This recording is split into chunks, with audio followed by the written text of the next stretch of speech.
নমস্কার, সবাই কেমন আছেন? আশা করছি আপনারা সকলে খুব ভালো আছেন এবং সুস্থ আছেন।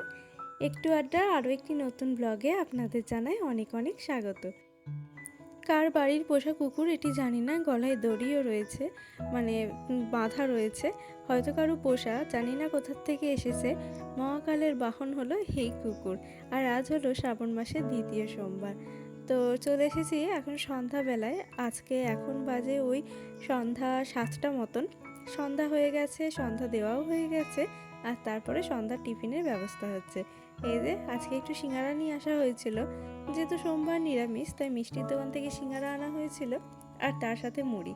বাড়ির সকলে মিলে বসে বসে একটু মুড়ি সিঙ্গারা খেয়ে নিলাম। আর এই সিঙ্গারা খেতে আমার কিন্তু ভীষণ ভালো লাগে, তাই সবার ভাগ্যে একটা একটা করে হলো, আমার ভাগ্যে কিন্তু সেই দুটোই পড়েছিল। আসলে অমিত এখনও বাড়ি আসেনি, যেহেতু বাড়িতে এখন আছি 5 জন, তাই 5টা সিঙ্গারাই নিয়ে আসা হয়েছিল। তো ও যেহেতু আসেনি, সেই জন্য ওর ভাগেরটা কিন্তু আমি পেয়ে গেছি। মুড়িটা মাকে মেখেছিলাম, কিন্তু কিসের জানি একটা অভাব লাগছিল, তো ভাবলাম একটু কাঁচা লঙ্কা নিই। কাঁচা লঙ্কা আবার কুচিয়ে হলে তো খেতে পারি, কিন্তু দাঁতে কামড়ে খেতে আমের না সাহসে কুলায় না, কিন্তু সেই লঙ্কায় কুচিয়ে হলে ঠিক খেয়ে নেব। খাওয়া দাওয়া হয়ে গেছে, এখন চা বসিয়ে দিয়েছি। চায়ে চা পাতাটা দিয়ে বেশ খানিকক্ষণ ঢাকা চাপা দিয়ে রেখে দিয়েছি। তো ভাবলাম ওটা হতে হতে এদিকে আমার বাসনগুলো গোছ করা হয়ে যাবে। সংসারে সমস্ত কাজ সময় মতন করতে হয়ে করার পর নিজের জন্য যখন একটু সময় বের করতে হয়, তখন সব কিছু কিন্তু এরকম গুছিয়ে বাগিয়েই করতে হয়, তাহলে নিজের জন্য বেশ খানিকটা সময় কিন্তু পাওয়া যায়। বাইরে এখন হচ্ছে ঝমঝমিয়ে বৃষ্টি, তার উপর নিরামিষ। এই নিরামিষের দিন হলেই চিন্তা ভাবনা করতে থাকি যে কি হবে রান্না, কি বা রান্না করা যেতে পারে। তাই সব কিছু ভাবনা চিন্তা করে সবাই বললো যে আজকে রাতে একটু ডালে চালে খিচুড়ি করে ফেলো। তো আজ তো নিরামিষ, মুসুরির ডাল খাওয়া যাবে না, সেই কারণে একটু ছোলার ডাল, মটরের ডাল আর মুগ ডাল সব কিছু দিয়ে একটু খিচুড়ি করে নিলাম। আর সবজি হিসেবে ওতে দিয়েছিলাম একটু কুমড়ো আর আলু আর কাঁচা লঙ্কা আর টমেটো, ব্যাস আর কিচ্ছু না। আর তার সাথে ছিল বাঁধাকপির তরকারি। শেষকালে খাওয়ার সময় মনে হচ্ছিল একটু যদি গরম গরম বেগুনি বা একটু পাঁপড় ভাজা হতো, তাহলে কিন্তু জমে যেত।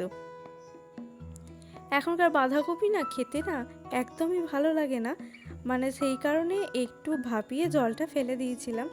আর দাঁড়ান, এই যে বাবা মাঠ থেকে দেখুন কত শাক নিয়ে এসেছে। আসলে এগুলো শাক না, শাক হিসেবেই খাওয়া যেতে পারে।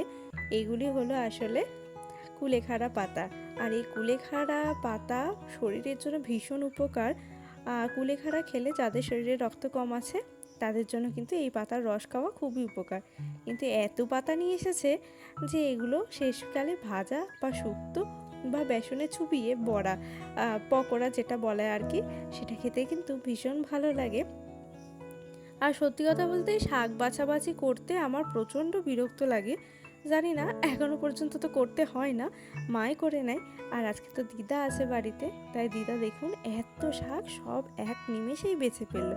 সত্যি কি ধৈর্য, মাঝে মাঝে ভাবি মা দিদা ঠাকুমাদের কি না ধৈর্য।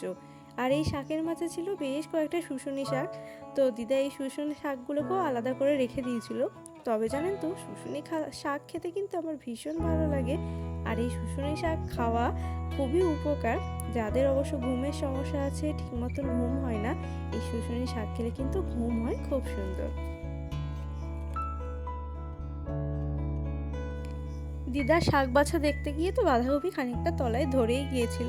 যাই হোক, খুব একটা গন্ধ হয়নি, বাঁধাকপির তরকারি হয়ে গেছে।